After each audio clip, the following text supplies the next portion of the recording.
Good morning. It's Monday, 6th of June 2016. I'm Darsha Ponnambalam and you are listening Athavan News. The front page of today's daily news is fully covered by the story of fire explosion in Koskama. Koskama ammunition dump on fire. Massive explosions rocked the area. People evacuated from surrounding areas. A 6-kilometer radius has been declared a no-go zone. President takes prompt action to mitigate effect. Tri-forces called into douse fire. Army commander appeals for patience, says main objective to bring situation under control. People advised to take ample care to avoid respiratory problems. 1 soldier killed and 3 injured. A major fire and a chain of explosions that broke out at the Salava Army base in Koskama rocked several areas including Alsavala, Handala, Kalukala and Bukoda last evening.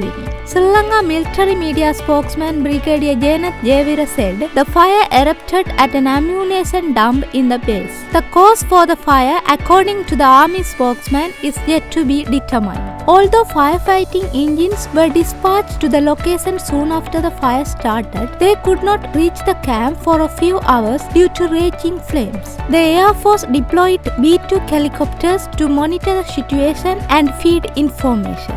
Let's move to the highlights on Ceylon today. The main highlight says Salava Army Camp ablaze. Residents evacuated. Tri-forces deployed. No information of casualties. Ambulances and medical teams rushed. Residents living within a 6-kilometer radius of the Salava Army Camp were evacuated after a fire broke out at the armory of the Army Camp yesterday afternoon. Military spokesman Brigadier Janet Jevira said. The army will ensure the safety of property of those who were evacuated. The fire, which began around 5:30 to 5:45 pm yesterday, quickly spread, making it difficult for the firefighters of the Tri-forces to reach the site. However, the fire had been contained within the camp premises. Another highlight says, plans effort to make Kotha SLFE deputy leader. Discussions are taking place to appoint former Defence Secretary Gotabaya Rajapaksa as the deputy leader of Sri Lanka Freedom Party. Minister of Labour WDJ Senaviratna said, "We want to make him a politician and build up his confidence that we will be with him in the future," he said. He did a great service to the country during and after the war. There's a highlight says, government to release 200 acres soon in Palani. Discussions are underway to release 200 acres of land in the northern high security zone in Palali to civilians within 2 weeks, Jaffna GA and Vedanayakam said. Thus 120 acres in northern Valihamam and 80 acres in Mavattipuram are to be released. Meanwhile, 1,759 acres were released after the new government came to power. They were released between March and November 2015. Highlight in the middle says, Civil Society wants Mahendran out. Civil society organizations and representatives of political parties have alleged that Central Bank Governor Arjun Magendran has embezzled billions of rupees and requested the government not to extend his tenure. The Anti-Corruption Front expressed their concern over extending the term of the governor at a media briefing held yesterday. There's a highlight says, government MPs banned from going abroad.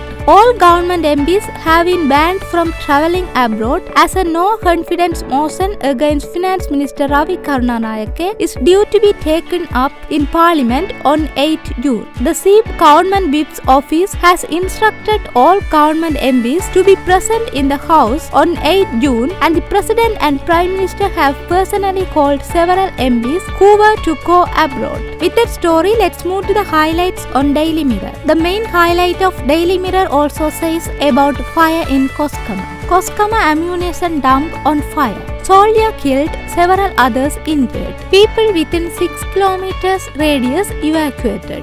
High-level road closed between Kalukala and Puakpitiya. Power disconnected in area.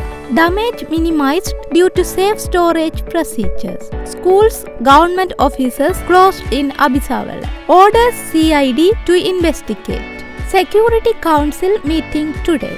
DMC to provide relief to evacuees. Another highlight says, underage girl overplays love. As the extensive damage and loss of life caused by the Arunayake landslide made national headlines, another shocking story has emerged from the area involving an underage girl who had eloped twice with two young lovers within a span of 2 weeks and being sexually abused by both of them. There's a highlight says, improve FTA rather than opting for ETCA. Experts on international trade. An expert on international trade has stressed the need to improve the free trade agreement which is currently in operation rather than opting for the proposed economic and technology cooperation agreement or any other undertaking without a proper study. That's all for today's newspaper highlights, and join us tomorrow too. Thank you.